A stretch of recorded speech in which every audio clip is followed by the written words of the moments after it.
Good evening Visakha వాజీ news కి స్వాగతం. నా పేరు మీనా కొంతల. ముందుగా వాజీ హెడ్లైన్స్ చూద్దాం.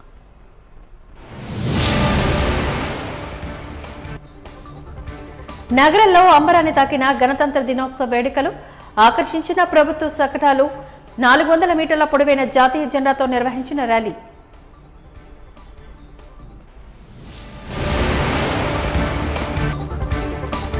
విశాఖ తూర్పులో అసెంబ్లీ స్థానాన్ని యాదవుల కేటాయించాలన్న సంఘాల నాయకులు, లేకుంటే యాదవుల ఓట్లు ఇతర కులాల నాయకులకు వేయమని అన్ని పార్టీలకు హెచ్చరిక జారీ చేసిన వైనం.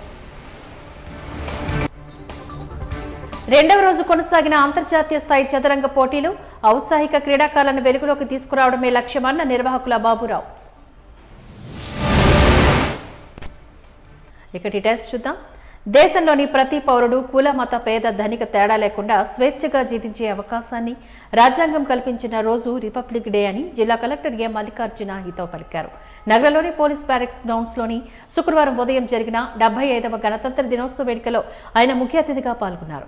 ఈ సందర్భంగా వారు మాట్లాడుతూ అందరికీ సమాన హక్కులు కల్పించిన రాజ్యాంగం అమల్లోకి వచ్చి నేటికి 75 సంవత్సరాలు అయిందని తెలిపారు.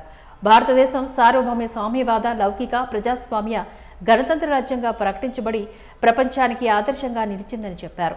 రాజ్యాంగం కల్పించిన హక్కులను వినియోగించుకొని బాధ్యతలను నియమ నిబంధనలు పాటించి అందరితో సోదరభావంతో మెలిగి అభివృద్ధి వైపు ప్రయాణించాలని ఆయన ఆకాంక్షించారు. రాష్ట్రంలోనే విశాఖకు ప్రత్యేక గుర్తింపు ఉందని, కళలతో పాటు అనేక విశిష్టతలకు నిలయంగా ఉంటూ పర్యాటకంగా ఆర్థికంగా ఎంతో విశిష్టతను చోటు చేసుకుందని ఆయన తెలిపారు.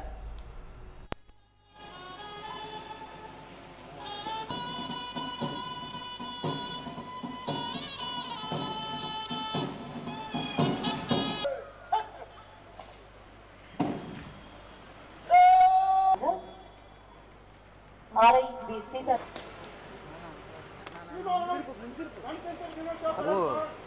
సుందరంగా అలంకరించినటువంటి ఆ రథంపై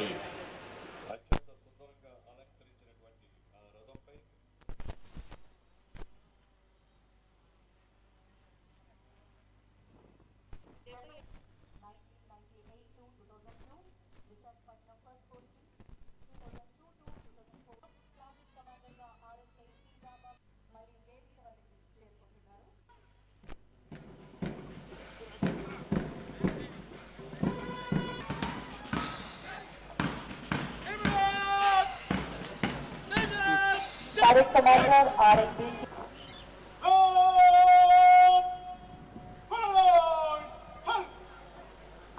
IAS CP Dr. E. Ravishankar IPS లయబద్ధంగా వారు ఈ నవాబుని అత్యంత సుందరంగా పథకం కింద ట్రాక్టర్లు మరియు వివిధ రకాల వ్యవసాయ పరికరాలు సరఫరా చేయడం జరుగుతోంది.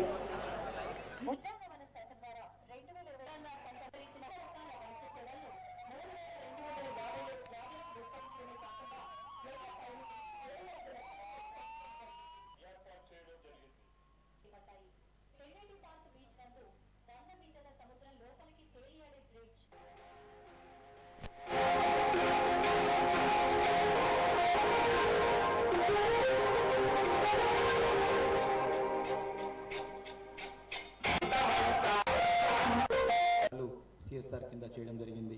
జిల్లాలో వివిధ బోధన ఆసుపత్రులలో గల వివిధ విభాగాల ఆధునీకరణ మరియు మరమ్మతుల నిమిత్తం 10.15 కోట్ల రూపాయలు మంజూరయ్యి పనులు పురోగతిలో ఉన్నవి. జిల్లాలో 3 ICDs ప్రాజెక్టులో 740 మెయిన్ అంగన్వాడీ కేంద్రములు, 36 మినీ అంగన్వాడీ కేంద్రములలో వైఎస్ఆర్ సంపూర్ణ పోషణ పథకం ద్వారా పోషకాహార లోపము మరియు రక్తహీనత తగ్గించుటకు 18,240 మంది గర్భిణీ మరియు బాలింతలకు నెలకు 3 కేజీల ఫోర్టిఫైడ్ రైసు, 1 కేజీ కందిపప్పు, 1/2 లీటర్ వంట నూనె, 5 లీటర్ల పాలు, 25 గుడ్లు ఇవ్వడం జరుగుతున్నది. రక్తహీనత తగ్గించడానికి వైఎస్ఆర్ పోషణ కిట్ ద్వారా 2 కేజీల రాగి పిండి, 1 కేజీ అటుకులు, అలాగే 1.4 కేజీ చొప్పున వేరుశనగ చెక్కి, బెల్లము, ఎండు ఖర్జూరం వంటి ఇవి అంగన్వాడీ కేంద్రాల్లో అందించడం జరుగుతున్నది. జిల్లాలో 7 నెలల నుంచి 3 సంవత్సరాల మధ్య వయసు గల 50,230 మంది పిల్లలకు ప్రతి నెల 25 గుడ్లు, 2.5 లీటర్ల పాలు, 2.5 కేజీల బాలామృతం ప్యాకెట్లు అందించబడుచున్నవి. అలాగే 3 నుండి 6 సంవత్సరాల వయసు గల 13,900 మందికి ప్రతిరోజు మధ్యాహ్నం భోజనంతో పాటు 100 మిల్లీలీటర్ల పాలు ఒక గుడ్డు అందించడం జరుగుతున్నది. నాడు నేడు ఫేజ్ 1 కింద 13 అంగన్వాడీ భవనాలు నిర్మించడానికి వారం ఒక్కొక్కింటికి 16.5 లక్షల చొప్పున 2.14 కోట్ల రూపాయల నిధులు మంజూరు కాగా ఒక భవనం పూర్తయి మిగిలిన నిర్మాణంలో ఉన్నవి. జిల్లాలో 13,387 పాఠశాలలో 3,94,334 మంది విద్యార్థులు విద్యను అభ్యసిస్తున్నారు. జగనన్న అమ్మఒడి కార్యక్రమంలో భాగంగా ఈ సంవత్సరం 2 లక్షల మంది విద్యార్థి తల్లుల ఖాతాలో 256 కోట్ల రూపాయలు జమ చేయడం జరిగింది. 4 విడతల్లో ఇప్పటి వరకు 1,114 కోట్ల రూపాయల అమ్మఒడి కింద జమ చేయడం జరిగింది. నాడు నేడు కార్యక్రమంలో భాగంగా జిల్లా నందు 309 పాఠశాలలో అదనపు తరగతులతో మౌలిక వసతులు కల్పించడానికి 177 కోట్ల రూపాయల పనులు జరుగుతున్నవి. మధ్యాహ్న భోజనం పథకం జగనన్న గోరుముద్ద ద్వారా 583 ప్రభుత్వ మరియు ఎయిడెడ్ పాఠశాలలో 1వ తరగతి. దేశంలోని ప్రతి పౌరుడు స్వేచ్ఛగా జీవించే అవకాశాన్ని రాజ్యాంగం కల్పించిన రోజు రిపబ్లిక్ డే అని east coast railway DRM Saurav Prasad అన్నారు. నగరంలో రైల్వే గ్రౌండ్స్లో శుక్రవారం జరిగిన 75వ గణతంత్ర దినోత్సవ వేడుకలో ఆయన ముఖ్య అతిథిగా పాల్గొన్నారు. ఈ సందర్భంగా వారు మాట్లాడుతూ రాజ్యాంగం అమల్లోకి వచ్చి నేటికి 75 సంవత్సరాలు అయిందని తెలిపారు. రాష్ట్రంలోనే విశాఖకు ప్రత్యేక గుర్తింపు ఉందని, కళలతో పాటు అనేక విశిష్టతలకు నిలయంగా ఉంటూ పర్యాటకంగా ఆర్థికంగా ఎంతో విశిష్టతను చోటు చేసుకుందని ఆయన తెలిపారు. స్వాతంత్ర ఉద్యమాల్లో చురుగ్గా పాల్గొని నేటి తరానికి స్ఫూర్తిగా నిలిచిన సమరయోధులను ఆయన స్మరించుకున్నారు. కార్యక్రమంలో భాగంగా ముందుగా డిఆర్ఎం సౌరవ్ ప్రసాద్ ఇతర అధికారులు పోలీస్ గౌరవ వందనాన్ని స్వీకరించారు. చక్కని వాయిద్యాలతో లయబద్ధంగా చేసిన ప్యారడీయే అందరినీ ఆకట్టుకుంది.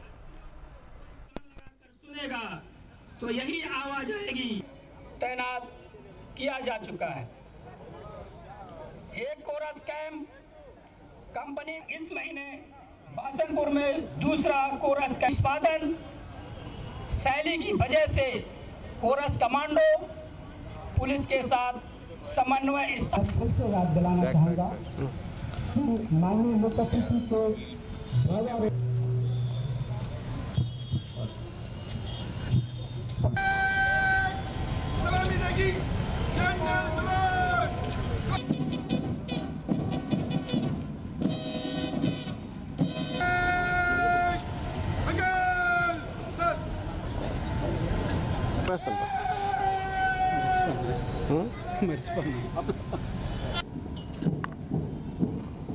जनगण मन अधिनायक जय हे भारत भाग्य विधाना में जागे तब शुभ आशीष मयक जय हे भारत भाग्य विधाता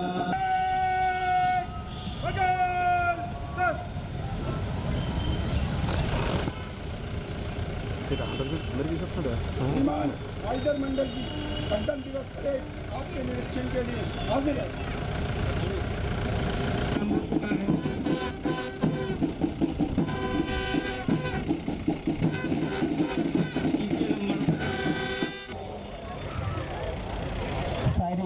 ये बात हवा को बता रखना, रोशनी होगी चिरागों को जलाए रखना। प्रबंधक महोदय से ली तथा वापस अपना स्थान ग्रहण करते हुए जा रहे हैं। तीनों की दाहिने चलेगी, दाहिने और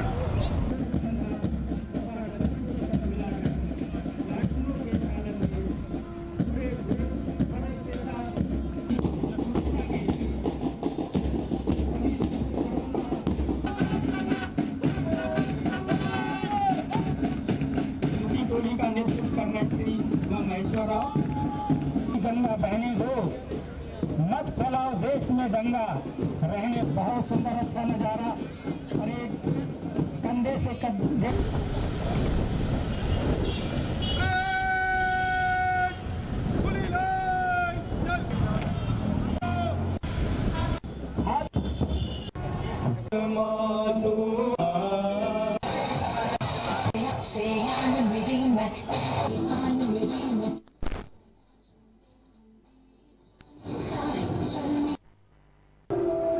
On the occasion of the 75th Republic Day, I would like to congratulate all team members of Voltaire Division and their families who have worked tirelessly for the last 6 months.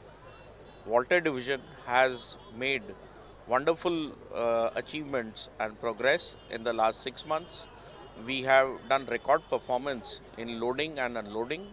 For the first time, we have moved into the top 5 bracket of divisions of Indian Railways in handling traffic. Our commercial performance has been outstanding. We have registered growth in passenger earnings, non-fare earnings, commercial publicity earnings, catering earnings. We have also taken up various challenges. For example, the landslide in Manbar Jarti, the division handled it with lot of coordination and all-round efforts. The Kantakapalli accident, which happened on 29th of October, we rose up to the challenge and ensured rescue, relief and restoration timely. This was followed up by timely ex gratia payments and post-trauma rehabilitation of patients and victims. I am sure that with these efforts, we have chalked out a plan also as to what we shall be doing in the next 6 months. I would like to thank Honorable Minister for Railways, Shri Ashwini Vaishnavji, who came to Alter Division and he saw Simachalam station. ముఖ్యమంత్రి YS Jaganmohan Reddy Uttarandhra అభివృద్ధికి ఏం చేశారో ముందుగా శ్వేతపత్రం విడుదల చేసి ఆ తర్వాత బహిరంగ సభకు సిద్ధం కావాలని తెలుగు శక్తి అధ్యక్షుడు బివి రామ్ డిమాండ్ చేశారు. 27న భీమిలి నియోజకవర్గంలో ముఖ్యమంత్రి వైఎస్ జగన్మోహన్ రెడ్డి భారీ బహిరంగ సభ ఏర్పాటు చేస్తున్న నేపథ్యంలో డాబా గార్డెన్స్ ప్రెస్ క్లబ్లో బివి రామ్ మీడియాతో మాట్లాడారు. వైఎస్ జగన్ ఉత్తరాంధ్ర మీద ప్రేమతో విశాఖపట్నం రాజధాని చేస్తానని చెబుతూ కల్లబల్లి మాటలతో ప్రజలను మోసగిస్తున్నారని ఆరోపించారు. చిత్తశుద్ధి ఉంటే 4.5 ఏళ్ల కాలంలో ఉత్తరాంధ్రకు జగన్ సర్కార్ చేసిన అభివృద్ధి ఏమిటో చెప్పాలని సవాల్ విసిరారు.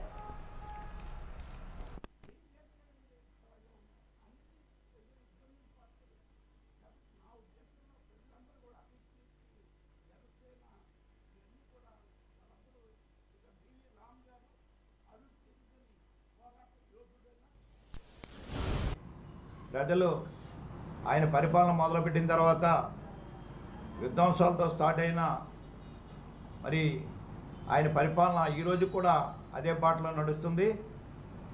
ఏదైతే ప్రజలు విసిగి వేసారిపోయారు, అన్ని వర్గాల వారిని ఆయన ఇబ్బందులకు గురి చేశాడు తప్ప సరైన పరిపాలన చేయలేదనే సంగతి ఆయన విశ్రమించినట్టున్నాడు.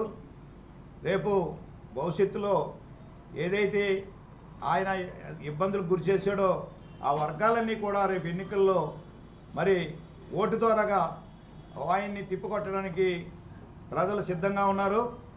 ఆయన రేపు అధికారంలోకి రావటం జరిగే పని కాదు. ప్రజలు ఒక నిర్ణయానికి వచ్చారు. దానికే ఆయన గౌరవంగా తప్పుకోవడం కూడా నేను ఇష్టపడుతున్నానని చెప్పేసి చెప్తా ఉన్నాడు. ఆయన కుటుంబంలోనే మరి ఆయన సోదరిని, ఆయన కోసం పాదయాత్ర చేసిన సోదరిని, ఆయన చెల్లెల్ని కూడా ఆయన హక్కును చేర్చుకోలేకపోయాడు. అలాంటి వ్యక్తి ప్రజలకు ఏం న్యాయం చేస్తాడని చెప్పేసి ఈ సందర్భంగా గుర్తు చేస్తున్నాను.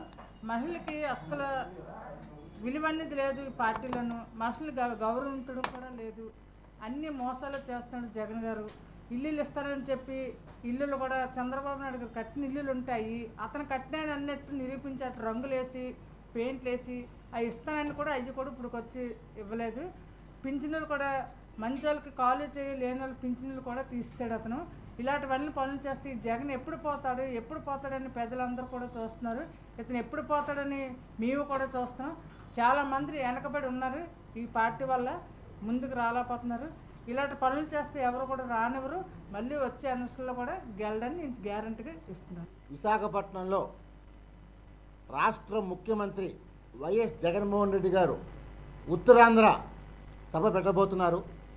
మరి ఈ ఉత్తరాంధ్రని గడిచిన 4 సంవత్సరాల 10 మాసాల నుంచి ఏం పీకేవని అడుగుతున్నాను జగన్మోహన్ రెడ్డి. రేపు నువ్వు ఇప్పుడు దాకా 3 రాజధానుల పేరుతో డ్రామాలు ఆడుతూ ఒక రాజధాని లేకుండా ఈ రాష్ట్రాన్ని సర్వనాశనం చేస్తే ఒక నైవంచుకుని మనం చేస్తున్నారు.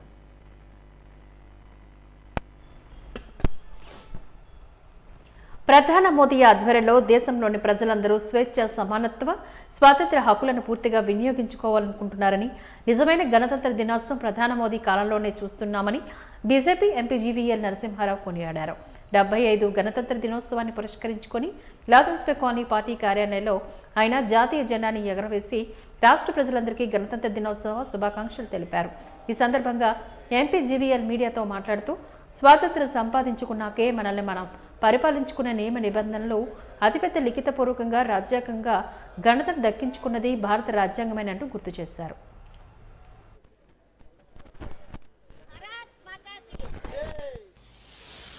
జాతీయ పండుగ 75వ గణతంత్ర దినోత్సవాల్ని దేశవ్యాప్తంగా ఘనంగా జరుపుకుంటున్న రోజు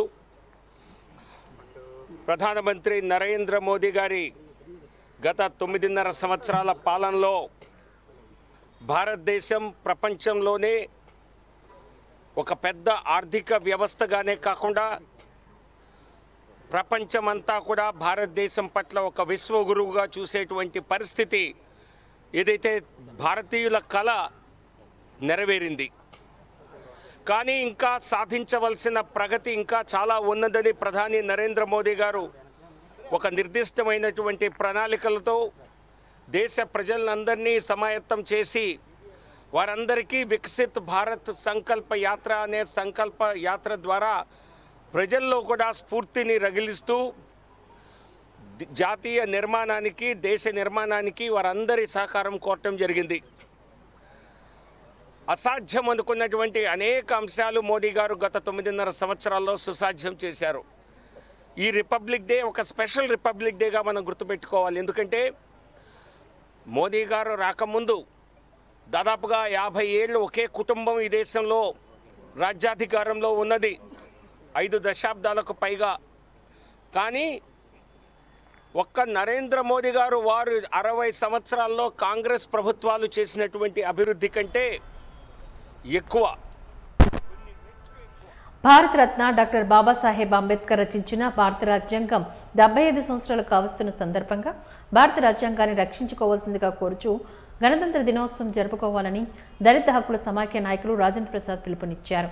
ఈ సందర్భంగా డాక్టర్ బిఆర్ అంబేద్కర్ విగ్రహం వద్ద ఎల్ఐసి బిల్డింగ్ డాబా గార్డెన్స్ వద్ద అవగాహన ర్యాలీని చేపట్టారు. ఈ సందర్భంగా ఆయన మీడియాతో మాట్లాడుతూ స్వాతంత్ర్యం సంపాదించుకోగానే సరిపోదని ప్రజలందరూ స్వేచ్ఛ, సమానత్వం, సార్వభౌమంతో కలిసిమెలిసి ఆనందంగా జీవించే విధంగా రాజ్యాంగాన్ని డాక్టర్ బిఆర్ అంబేద్కర్ 2 సంవత్సరాల 11 నెలల 18 రోజులు కష్టపడి లిఖించారని తెలిపారు.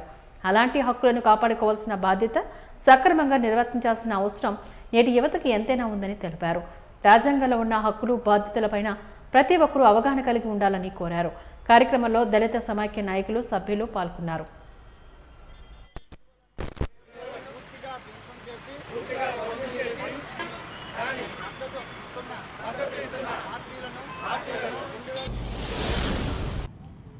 గణతంత్ర దినోత్సవం అంటే భారతదేశంలో రాజ్యాంగాన్ని అమలుపరిచిన రోజు. ఈ రాజ్యాంగం ద్వారా ఈ భారతదేశంలో కనిపించే ప్రతి జీవికి, ప్రతి మనిషికి, ప్రతి ప్రాంతానికి, మన కంటికి కనిపించే ప్రతి దానికి కూడా కొన్ని హక్కులు వచ్చాయి. ఆ హక్కులన్నీ కూడా రాజ్యాంగం ద్వారా వచ్చాయి. బాబాసాహెబ్ అంబేద్కర్ గారు 2 సంవత్సరాల 11 నెలల 18 రోజులు కష్టపడి రాసినటువంటి భారత రాజ్యాంగం ఈ దేశానికి ఒక దిక్సూచి. భారత పరిపాలన ఎలా ఉండాలి, భారత నిర్మాణం ఎలా ఉండాలి, శాసన వ్యవస్థ, న్యాయ వ్యవస్థ, కార్యనిర్వాహక వ్యవస్థ, ఈ 3 వ్యవస్థల యొక్క సమన్వయం ఏంటనేది భారత రాజ్యాంగం చెప్తుంది. ఆ రాజ్యాంగాన్ని 1950లో జనవరి 26న అమల్లోకి వచ్చింది. ఆ రాజ్యాంగం వల్ల ఈ స్వతంత్ర భారతదేశానికి గణతంత్ర ప్రతిపత్తి వచ్చింది. ఆ ప్రతిపత్తి వల్లే మనం ఈరోజు పరిపాలన చేస్తారు. ఆ రాజ్యాంగం వల్ల మనకి ప్రభువులకి కొన్ని ప్రాథమిక హక్కులు ఇచ్చారు, అలాగే ప్రభుత్వాలకి ఆర్థిక సూత్రాలు ఇచ్చారు. ప్రభుత్వ బాధ్యత ఏంటంటే ఈ ప్రాథమిక హక్కుల్ని కాపాడడం, పర్ఫెక్ట్గా ప్రతి మానవుడికి, ప్రతి జీవికి భారతదేశంలో అవి అందించే ఏర్పాట్లు చేయడమే ఈ యొక్క భారత రాజ్యాంగం యొక్క ముఖ్య మౌలిక సూత్రం. ఆ యొక్క రాజ్యాంగాన్ని ఈ జనవరి 26 నుంచి అమల్లోకి వచ్చింది కాబట్టి భారతదేశము గణతంత్ర రాజ్యంగా మారింది. అంతకుముందు మన బ్రిటిష్ వాళ్ళ దగ్గర నుంచి సంపాదించుకున్నటువంటి స్వతంత్రం ఆ రకంగా మనం పరిపాలించలేం. అది కూడా రాజ్యరకం కాబట్టి ఆ రాజ్యరకం పోయి ఒక పద్ధతి ప్రకారం కొన్ని లాస్, కొన్ని రూల్స్, 395 ఆర్టికల్స్లో ఉన్నటువంటి రాజ్యాంగాన్ని ఈ భారతదేశంలో మన పరిపాలనకి ఉపయోగించారు కాబట్టి ఇది గణతంత్ర రాజ్యంగా ఏర్పడింది. గణతంత్ర దినోత్సవం దివ్యాంగులకు నూతన జీవితం ఇవ్వాలి. 75వ గణతంత్ర దినోత్సవం దేశంలో ఇతరులు ఆసరాతో జీవించే దివ్యాంగుల జీవితాలకు గాను ప్రోత్సాహం అందించే వారి జీవితాల్లో వెలుగులు నింపాలని నగరంలో లైసెన్స్ ఫర్ హెల్ప్ మానసిక దివ్యాంగుల పాఠశాలల ప్రాంగణంలో జరిగిన వేడుకల్లో డైరెక్టర్ లక్ష్మీ సూర్య శ్రీ ఆకాంక్షించారు. స్వర్గీయ టి సరస్వతీదేవి స్థాపించబడిన ఈ పాఠశాల దినదిన ప్రవర్తమానై వీలైనంత ఎక్కువ మంది మానసిక దివ్యాంగులకు ఇక్కడ గడిపే అవకాశం కల్పించాలని కృషి చేస్తున్నామని, ఇందుకు నగరంలోని ప్రముఖుల చేయూతనివ్వాలని కోరుతున్నారు. దివ్యాంగ విద్యార్థులు పాడిన పాటలు, చేసిన డ్యాన్సులు, ఇతర కార్యక్రమాలు అతిథులను ఆకట్టుకున్నాయి. ట్రస్ట్ ప్రెసిడెంట్ ఎం సాయినాథరావు పాఠశాల సిబ్బంది చేస్తున్న సేవలను వివరించిన వారిని అభినందించారు. ఈ కార్యక్రమంలో ముఖ్య అతిథిగా రోటరియన్ వీరభద్రరావు గారు, గౌరవ అధ్యక్షులుగా కిషోర్, నేతాజీ, నాగరాజు, జీకే మూర్తి, యాసిన్, ప్రొఫెసర్ శ్రీరాములు తదితరులు హాజరై విద్యార్థులను, యాజమాన్యాన్ని, సిబ్బందిని అభినందించారు.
మానసిక వికలాంగుల పాఠశాల చాలా ప్రశస్తమైనది. ఎంతోమంది దివ్యాంగుల్ని వీళ్ళు కన్న బిడ్డల కంటే ఎక్కువగా ప్రేమిస్తూ ఆదరంతో వీళ్ళందరికీ సేవలు అందిస్తున్నారు. వీళ్ళందరినీ ఎంతో ప్రతిభావంతులుగా తీర్చిదిద్దడానికి చాలా సంవత్సరాలుగా ప్రయత్నం చేస్తున్నారు. అందులో చాలా మటుకు వీళ్ళు సఫలీకృతం అయ్యారు. అది చాలా గొప్ప విషయం. విశాఖపట్నంలో ఈ ప్రాంగణంలో నేను సుమారు 30 సంవత్సరాలుగా అనేక వందల మంది విద్యార్థుల్ని ఇక్కడ తయారయ్యి వివిధ ఉద్యోగాల్లో చేరే విషయాన్ని కూడా గమనించాను. ప్రయోజకుల్ని చేస్తున్నారు, వాళ్ళ జీవితాలు వాళ్ళు తీర్చిదిద్దుకునేలా తయారు చేస్తున్నారు. ఇలాంటి గర్వనీయమైన పాఠశాలని ఈవేళ మనం సందర్శించి ఇక్కడ గణతంత్ర దినోత్సవం జరుపుకోవడం చాలా ఆనందంగా ఉంది.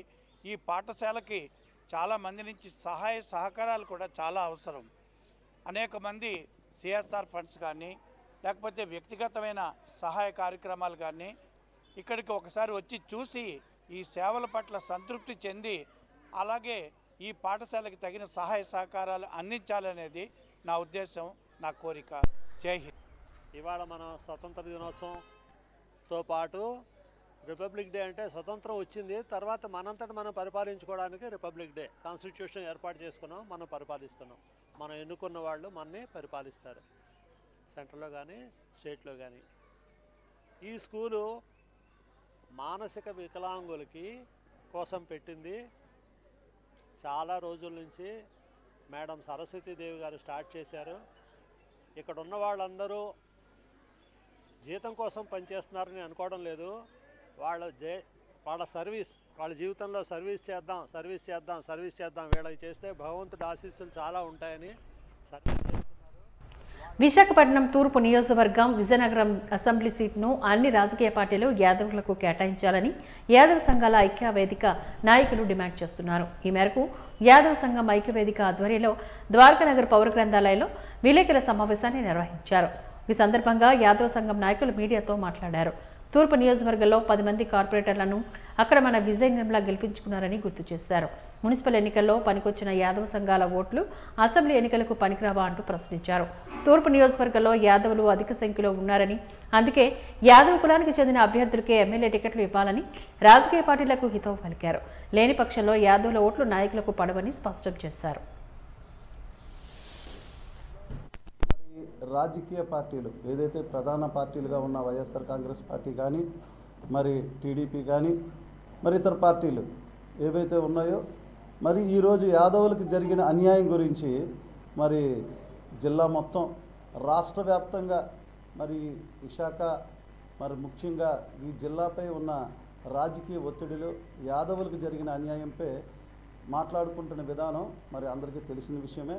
మరి దానికోసం దాని నిమిత్తం ఈరోజు యాదవ పెద్దలు మరి ఈ విశాఖ జిల్లాలో మరి సిటీలో మరి ముఖ్యంగా ఉన్న యాదవుల పెద్దలందరూ కూడా మరి ఈరోజు ఐక్యవేదిక ఇక్కడ కూర్చొని మీకు పిలవడం మా ఏదైతే మా బాధ మరి మాకు జరుగుతున్న అన్యాయం గురించి మీ ద్వారా మరి ఈ రాజకీయ పార్టీలకి తెలుపుకోవడానికి మరి మిమ్మల్ని ఈరోజు ఈ ప్రెస్ మీట్ ఏర్పాటు చేయడం జరిగింది. మరి ఈరోజు విశాఖ తూర్పు నియోజకవర్గంలో మరి ఇంతవరకు ఒకప్పుడు యాదవులకి పిలిపించిన మరి ఎన్టీ రామారావు గారు మరి మాకు అతను పార్టీ పెట్టిన తర్వాత ఈ రోజు వరకు యాదవులకి పల్లా సింహాచలం గారు కానీ పిల్లింటి వరలక్ష్మి గారు కానీ వాసుదేవరావు గారు వీళ్ళందరికంటే ముందు ఆయన కానీ రాజాన్ రమణి కానీ వీళ్ళందరూ కూడా యాదవ సామాజిక వర్గానికి చెందినవారే. ఆ సీట్లు మేము ఇప్పుడు దాకా గెలుచుకుంటూ వచ్చాం. ఇది గమనించండి రాజకీయ పార్టీలు మరి ముఖ్యంగా. ఆ తర్వాత కాంగ్రెస్ పార్టీ రూలింగ్లోకి వచ్చిన తర్వాత రాజశేఖర రెడ్డి గారు అదేవిధంగా యాదవులకి కేటాయించిన సీట్లు మేము గెలిపించుకుంటూ వచ్చాం. మరి ఈరోజు మరి విశాఖ తూర్పు నియోజకవర్గంలో మారిన రాజకీయ పరిణామం ఈరోజు యాదవులు జీర్ణించుకోలేని పరిస్థితి అందరికీ తెలిసిన విషయం. చాలామంది మేము గమనిస్తున్నాం ఈ సీట్ ఎందుకు మార్చారు, అసలు ఎందుకు ఇలా జరుగుతుంది అంటే చాలామంది అభిప్రాయం ఏంటంటే మా పెద్దలు కానీ ఇప్పుడు ప్రస్తున్న రాజకీయ పరిణామాల్లో విశ్లేషకులు పార్టీలకే కాదు మాకు కూడా పెద్దలు ఉన్నారు చెప్తుంది ఏంటంటే ఒక యాదవుడు సిటీలో గెలవడం ఏ రాజకీయ పార్టీ జీర్ణించుకోలేకపోతుంది అనేది మాకు తెలుస్తున్న విషయం. మరి యాదవులకి మరి రాష్ట్ర వ్యాప్తంగా కానీ జిల్లా వ్యాప్తంగా కానీ మరి ఇక్కడ విశాఖ తూర్పులో మేము 75,000 మంది సుమారుగా యాదవులు ఉంటే మరి ఆ సీట్లు ఎందుకు మరి 2% 3% ఉన్న కులాలకు కేటాయిస్తున్నారో ఇది మరి దీన్ని అన్యాయం అంటారా లేకపోతే దీన్ని ఏమని చర్చించుకోవాలి? మరి ఇస్తున్న వాళ్ళు అసలు ఆలోచన ఏంటనేది కూడా మేమైతే మాత్రం దాన్ని జీర్ణించుకోలేకపోతున్నాం సోదరులారా. మరి ఈరోజు 2004-09లో మరి రాజశేఖర రెడ్డి గారు కాంగ్రెస్ పార్టీలో గెలిచినప్పుడు మరి 2009లో ఉరుకుట అప్పారావు గారికి మరి ప్రజారాజ్యం పార్టీలో ఆ రోజు వంశీకృష్ణ శ్రీనివాస్ గారికి గణతంత్ర దినోత్సవం సందర్భంగా శుక్రవారం జిల్లా తెలుగుదేశం పార్టీ కార్యాలయంలో జాతీయ పతాకాన్ని మాజీ మంత్రి ఉత్తర నియోజకవర్గ శాసనసభ్యులు గంటా శ్రీనివాసరావు, ఎమ్మెల్సీ దుబారపు రామారావు, దక్షిణ నియోజకవర్గ తెలుగుదేశం పార్టీ ఇన్ఛార్జ్ గండి బాబుజీ ఎగురవేశారు. అనంతరం వారి మీడియాతో మాట్లాడుతూ రాష్ట్ర ప్రజలందరికీ గణతంత్ర దినోత్సవ శుభాకాంక్షలు వారు తెలియజేశారు. స్వేచ్ఛ, సమానత్వం, సార్వభౌమత్వం ఇలా అనేక రకాల వైవిధ్యాలను కలిపి రాజ్యాంగాన్ని రూపొందించారంటూ తెలిపారు. హక్కులు, బాధ్యతల విషయం రాజ్యాంగ అనుసరం ప్రతి ప్రభుత్వం వ్యవహరించాలని, కానీ అందుకు భిన్నంగా ఆంధ్రప్రదేశ్ రాష్ట్ర ప్రభుత్వం వ్యవహరిస్తోందని మండిపడ్డారు. ఈ కార్యక్రమంలో చిక్కాల విజయబాబు, ఉపాధ్యక్షులు వాండ్రశ్రీ అప్పలరాజు, విలూరు చక్రవర్తి, పోనేటి మోహన్, కోయిలాడ వెంకట్, మోలి లక్ష్మణరావు, నడిగట్ల శంకర్రావు, తమ్మినేని మోహన్, కోనేటి సురేష్, తెలుగు మహిళా అధికారులు, అధికార ప్రతినిధి ఈతలపాక సుజాత, పార్లమెంట్ ఎస్సీసీఎల్ అధ్యక్షులు బుడుమూరి గోవింద్ తదితరులు పాల్గొన్నారు.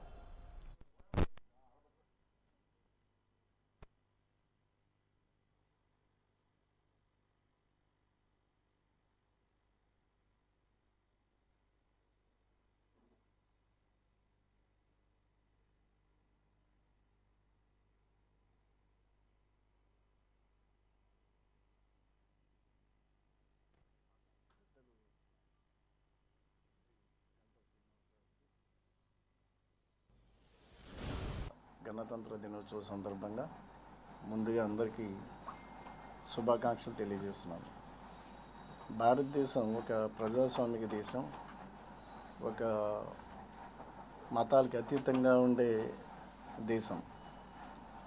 పెద్దలు చెప్పినట్టుగా ఏదైతే అయోధ్యలో శ్రీరాముని విగ్రహం ప్రతిష్ఠ చేసుకున్నారో అది అనేక సంవత్సరాలు, అనేక దశాబ్దాల కళ. అంటే నేను ఈ విషయం ఎందుకు చెప్తున్నానంటే భారతదేశంలో సర్వ మతాలకి ఒక ప్రాధాన్యత ఉంది. అది అందరూ కూడా సామరస్యంతో ఉన్నారు అని చెప్పడానికి అంత శాంతియుత వాతావరణంలో శ్రీరాముని విగ్రహ ప్రతిష్ఠ జరగడం అనేది భారతదేశం యొక్క గొప్పతనాన్ని తెలియజేస్తుంది. అదేవిధంగా ఈరోజు ప్రపంచ దేశాల్లో మనం చూస్తున్నాం, భారతదేశం పరంగా ఒక ఎకానమీలో కానీ లేకపోతే ఒక డిఫెన్స్లో కానీ మనము అన్ని దేశాలకు కూడా ధీటుగా ఈ రోజున భారతదేశం ఉంది. కాబట్టి ఇటువంటి మత సామరస్యము ఎక్కువగా విరసిల్లడానికి కారణం ఇక్కడ ఉన్న ప్రజలు శాంతియుత వాతావరణంలో ఉండటమే. కాబట్టి రాబోయే రోజుల్లో కూడా భారతదేశం మరింత ఉన్నత స్థితికి ఎదుగుతుందని మేమంతా కూడా ఆకాంక్షిస్తూ అందరూ కూడా ఈ రాజ్యాంగంలో భాగం పంచుకోవడానికి సర్వసన్నద్ధులుగా ఉన్నామని చెప్పి తెలియజేస్తున్నాం. 75వ రిపబ్లిక్ డే శుభాకాంక్షలు. ఈ సందర్భంగా భారతదేశంలో అందరూ కూడా ఒక పండగ వాతావరణంలో ఈ రిపబ్లిక్ డే సెలబ్రేషన్స్ చేసుకుంటూ ఉన్నారు. దీనికి సంబంధించి నిన్ననే దేశంలో పద్మ అవార్డ్స్ మన చిరంజీవి గారికి అలాగే వెంకయ్యనాయుడు గారికి ఇట్లా ఎంతోమంది ప్రముఖులకి అవార్డులు ఇచ్చిన సందర్భంగా వాళ్ళందరికీ కూడా అభినందనలు తెలియజేసుకుంటూ, మరి దేశంలో ఎక్కడున్నా కూడా భారతీయులందరూ ఒకటే మాట ఒకటే పాట కింద ఎప్పుడు ఉండాలని కూడా కోరుకుంటూ, ఈ రిపబ్లిక్ డే ముందుగానే మొన్ననే మనం అయోధ్యలో ఏదైతే ఒక ప్రతిష్టాకరంగా ఎన్నో ఏళ్ల కళ రామ మందిరం కూడా మనం ప్రారంభోత్సవం చేసుకున్నాం. విశాఖపట్నం ఆర్కే బీచ్లో రిపబ్లిక్ డే సందర్భంగా బీజేపీ ఎంపీ జీవీఎల్ నరసింహారావు ఆధ్వర్యంలో నిర్వహించిన జీవీఎల్ రిపబ్లిక్ డే ఉత్సవం ఘనంగా ప్రారంభమైంది. సుమారు 3000 మంది యువతీయువకులతో శుక్రవారం ఉదయం BJP MP GVL Narasimha Rao vibrant Vizag కోసం 400 మీటర్ల పొడవైన జాతీయ జెండాతో కలర్స్ వాక్ అత్యంత వైభవంగా జరిపించారు. 400 మీటర్ల జాతీయ జెండా భూ సమాంతర ఆవిష్కరణతో రిపబ్లిక్ డే ఉత్సవం ఆయన ప్రారంభించారు. కేరింతలు కొడుతూ జాతీయ గీతాలు పాడుతూ వందే భారత్ నినాదాలతో యువతరమంతా ఆ జెండాను సముద్రపు ఒడ్డున ఆకాశం దిశగా చూపుతూ ఇసుకలో కిలోమీటర్ దూరం నడుస్తూ నినందించారు. ఉదయం 6 గంటల నుంచే బీచ్లోని వేలాది నగరవాసులు, విద్యార్థులు క్రమశిక్షణతో జీవీఎల్ రిపబ్లిక్ ఉత్సవంలో పాల్గొని త్రివర్ణ పతాక రంగుల టీషర్ట్లు ధరించి సముద్ర తీరాన్ని జాతీయ వేదికగా అలంకరింపచేశారు. ఉత్సవంలో పాల్గొన్న వివిధ రాష్ట్రాలకు చెందిన వేలాది మంది అక్కడ పంచబడిన జీవీఎల్-4 వైజాగ్ జెండా రంగు టీషర్ట్లు ధరించి జెండా వందనం చేశారు.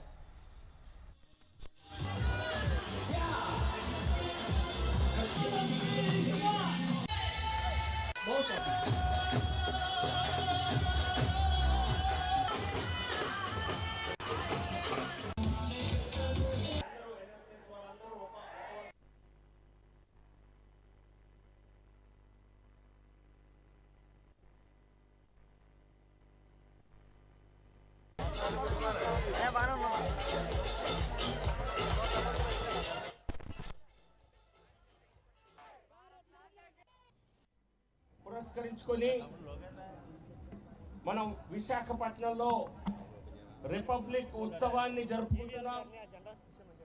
ఈరోజు వైబ్రెంట్ వైజాగ్ పేరుతో, అంటే రిపబ్లిక్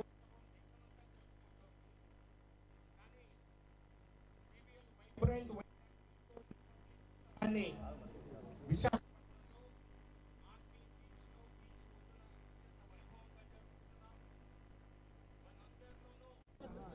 సో ఈ రోజు ఇక్కడ నిర్వహించేటువంటి కార్యక్రమం ద్వారా ఒక రిపబ్లిక్ కలర్స్ వాక్ నిర్వహించి ఒక ఆనందభరితమైనటువంటి వాతావరణంలో మనమందరం దేశభక్తిని చాటమే కాకుండా దేశాభివృద్ధి కోసం సంకల్పించడం కోసం ఈ రోజు ఇక్కడ కలుసుకున్నాం.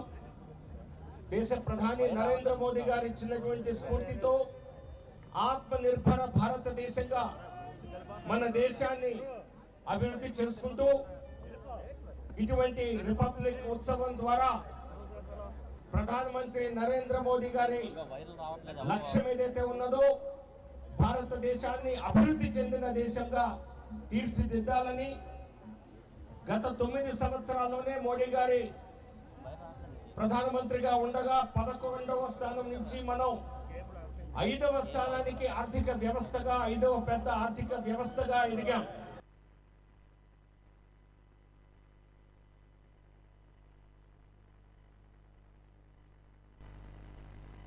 గ్రీన్ పార్క్ హోటల్లో కాదియానీ జమాత్ నిర్వహించే సమావేశాన్ని రద్దు చేయాలి అంటూ విశాఖ జిల్లా ఆల్ మస్జిద్ ఫెడరేషన్ డిమాండ్ చేస్తోంది. ఈ మేరకు జగదాంబ మక్కా మసీద్ నుంచి ముస్లిం సోదరులందరూ ర్యాలీగా వెళ్లి కలెక్టర్, పోలీస్ కమిషనర్లను మర్యాదపూర్వకంగా కలిసి వినతి పత్రాన్ని వారికి సమర్పించారు. అంతకుముందు మసీద్ వద్ద ఏర్పాటు చేసిన సమావేశంలో ఆల్మాస్ అధ్యక్షులు అహ్మదుల్లా ఖాన్ మాట్లాడారు. అమాయక ముస్లింలను మోసం చేసే ఉద్దేశంతోని కాదియానీ జమాత్ ఇటువంటి సమావేశాలు నిర్వహిస్తూ వస్తోందని చెప్పారు. వీరు నిజమైన ముస్లింలు కాదని, ఈ కాదియానీ జమాతకు ఇస్లాంతో ఎటువంటి సంబంధం లేదని, ఈ వర్గాన్ని భారతదేశంలోని పలు దేశాల్లో నిషేధించారని తెలియజేశారు. మక్కా మసీద్ అధ్యక్షులు అబ్దుల్ మునీర్ ఈ సందర్భంగా మాట్లాడుతూ గతంలో వీరు విజయవాడ, గుంటూరు, హైదరాబాద్లో సమావేశం ఏర్పాటు చేశారని, అక్కడి నుంచి తరిమి కొట్టారని తెలిపారు.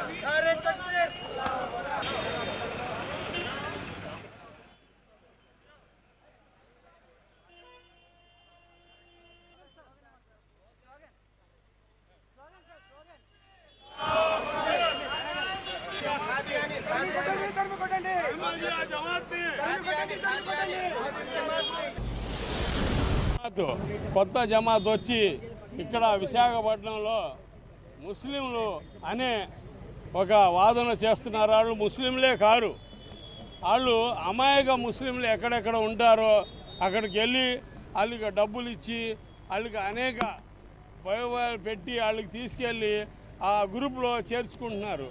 అది అలాంటి ఆ ముస్లింలో కారు. ముహమ్మద్ సల్లల్లాహు అలైహి వసల్లం ప్రవక్త గురించి కూడా అనేక మాటలు మాట్లాడుతున్నారు. వాళ్ళు ఖురాన్ గురించి, ప్రవక్త గురించి, అనేక ప్రతి దేవుళ్ళ గురించి కూడా అనేక చెడ్డ మాటలు మాట్లాడుతున్నారు. అలాంటి మాటలు కనుక వింటే ఇక్కడ అనేక గొడవలు అయ్యే ప్రమాదం ఉంది. కాబట్టి మేము ఆల్ మాస్ ఫెడరేషన్ తరపు నుంచి విశాఖపట్నంలో అందరూ మసీదు పెద్దోళ్ళందరూ కూడా ఇక్కడ మక్కా మసీదుల దగ్గర చేరి మనం దాన్ని రేపు జరిగే ఆదివారం వాళ్ళు ప్రోగ్రాం పెడుతున్నారు. ఆ ప్రోగ్రాం ఆపాలని మేము అందరం కూడా కలెక్టర్ గారికి అలాగే పోలీస్ కమిషనర్ గారికి మెమోరాండం ఇచ్చి ఆ ప్రోగ్రాంని ఆపాలా, అలాగే వాళ్ళని ఇక్కడ విశాఖపట్నం నుంచే వాళ్ళని ఇక్కడ నుంచి తరిమి కొట్టాలని. ఎందుకంటే ఇలాంటి ప్రోగ్రాం విజయవాడలో కూడా చేశారు, అక్కడి నుంచి తరిమి కొట్టారు, అక్కడ గుంటూరులో కూడా చేశారు, అక్కడ కూడా తరిమి కొట్టారు, హైదరాబాద్ నుంచి కూడా తరిమి కొట్టారు. వాళ్ళు ఇక్కడ విశాఖపట్నంలో శాంతిగా ఉండే ఇక్కడ ఉన్న ముస్లింల దగ్గర ఇక్కడికి వచ్చి వాళ్ళు ఎండాడలో ఎక్కడో చేరి అక్కడ మెల్లిగా సిటీలో రావడం జరిగింది. వాళ్ళని మన కమిషనర్ గారు కూడా ఇక్కడ ప్రభుత్వం కూడా వాళ్ళని ఆపాలా, ఇక్కడ నుంచి విశాఖపట్నం నుంచి లేకుండా తరిమి ఇక్కడ నుంచి ఆ ఖాదియానీ జమాత్ని తరిమి కొట్టాలని నేను మీడియా ద్వారా తెలియజేస్తున్నా. మక్కా మసీదులో అన్ని విశాఖపట్నం తాలూకా ముస్లిమ్స్ అందరూ కూడా కలిసి, అంటే అన్ని మసీదులు, అన్ని జమాతులు, అంటే మీకు అహ్లే హదీస్ అని ఉంటుంది, మాలో సున్నీ ఉంటుంది, షియా ఉంటుంది, అందరూ కలిసి ఇక్కడ ఏంటంటే వాళ్ళ ఇక్కడ అందరూ రావడం జరిగింది. వీళ్ళందరూ ఏంటంటే ముక్త కంఠంతో ఆ ఖాదియానీ జమాత్ని అందరూ ఖండిస్తున్నారు. ఇదంటే మనం ప్రభుత్వ దృష్టికి కూడా నేను తీసుకెళ్తాను. డెఫినెట్గా ఏంటంటే కలెక్టర్ గారికి ఇప్పుడు మెమోరాండం ఇస్తున్నారు వీళ్ళు, కలెక్టర్ గారు డెఫినెట్గా దీని మీద యాక్ట్ చేస్తారని చెప్పి మనం అందరూ కూడా నమ్ముతున్నాం. అయితే ఔత్సాహిక క్రీడాకారులను ప్రోత్సహించే దిశగా నగరం అంతర్జాతీయ స్థాయి చదరంగ పోటీలను నిర్వహిస్తున్నామని నిర్వాహకులు రంగనాథ్ తెలియజేశారు. ఈ చెస్ అకాడమీ ఆధ్వర్యంలో 2వ రేటెడ్ ఓపెన్ చెస్ టోర్నమెంట్లను స్పోర్ట్స్ మెరీనాను నిర్వహిస్తున్నారు. ఈ మేరకు టోర్నమెంట్ డైరెక్టర్ బాబురావు మాట్లాడారు. All Visakha chess association, Andhra chess association, all India chess federation సంయుక్త ఆధ్వర్యంలో ఈ నెల 25వ తేదీ నుంచి 28వ తేదీ వరకు ఈ పోటీల్లో నిర్వహిస్తున్నామంటూ తెలిపారు. ఈ పోటీలను అంతర్జాతీయ స్థాయి క్రీడాకారులు కూడా పాల్గొని తమ ప్రతిభను ప్రదర్శించేందుకు సిద్ధమయ్యారంటూ తెలిపారు. జూనియర్స్ నుంచి సీనియర్స్ వరకు ప్రతి ఒక్కరూ ఈ పోటీలో పాల్గొని తమ ప్రతిభను వెలుగులోకి తీసుకురావాలని కోరారు. విజేతలకు 4 లక్షల రూపాయల ప్రైజ్ మనీని బహుమతిగా అందిస్తున్నామని తెలిపారు.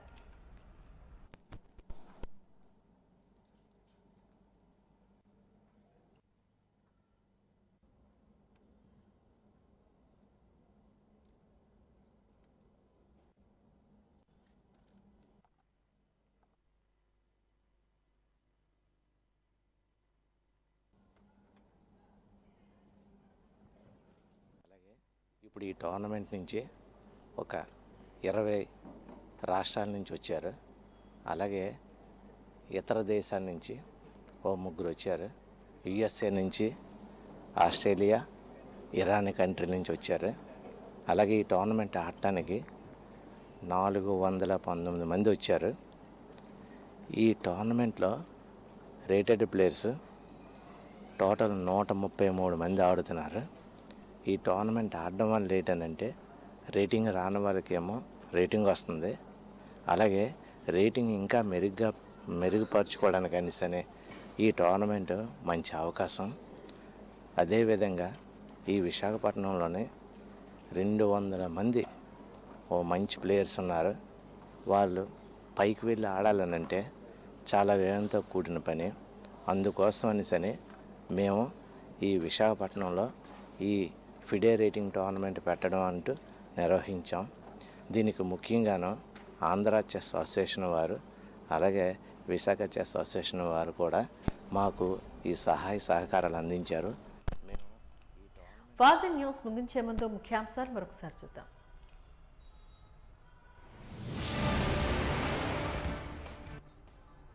నగరంలో అంబరాన్ని తాకిన గణతంత్ర దినోత్సవ వేడుకలు, ఆకర్షించిన ప్రభుత్వ శకటాలు, 400 మీటర్ల పొడవైన జాతీయ జెండాతో నిర్వహించిన ర్యాలీ.